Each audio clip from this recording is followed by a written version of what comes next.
c'est quoi les incidences que ça a? Tu sais, mettons qu'on se dit, là, on n'essaierait pas de contrôler ça ou d'exclure ça, parce que même si on l'interdit du réseau de l'école, les jeunes ont leur iPhone dans les poches, puis ils ont l'application, puis, tu sais, on s'entend, fait que ça, on ne pourra pas résister à ça, là.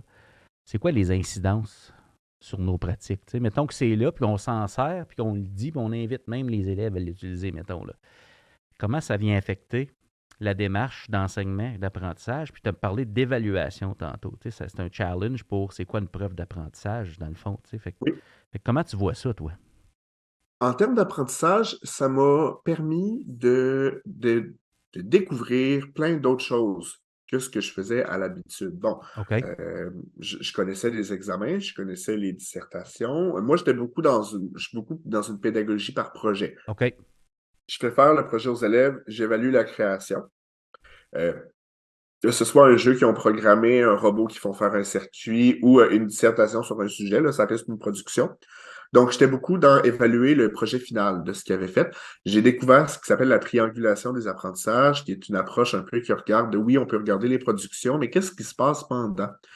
Euh, donc, j'ai beaucoup retravaillé mon évaluation dans les derniers mois. Je faisais un projet cet automne dans lequel c'était un projet long, un projet de programmation pour voir le cycle design au PEI, dans lequel les élèves avaient dans un premier temps à faire de la recherche, planifier ce qu'ils allaient faire, le programmer, puis évaluer. Puis à plusieurs moments, j'allais m'asseoir avec chacune des équipes.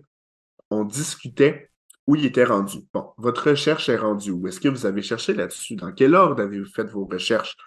Et là, j'ai été capable, pour une première fois, de cibler plein de choses beaucoup plus tôt dans le projet. Un, les élèves en ont beaucoup à dire, surtout en secondaire 1. Des fois, la différence entre ce qu'ils sont capables de dire sur un sujet et ce qu'ils écrivent, une grande marge entre les deux. Il y a des élèves qu'à l'écrit, je me disais, ah non, lui, il n'a pas compris. Quand je lui en parle, il a compris. Il OK. n'est juste pas capable de le mettre à l'écrit. Oui.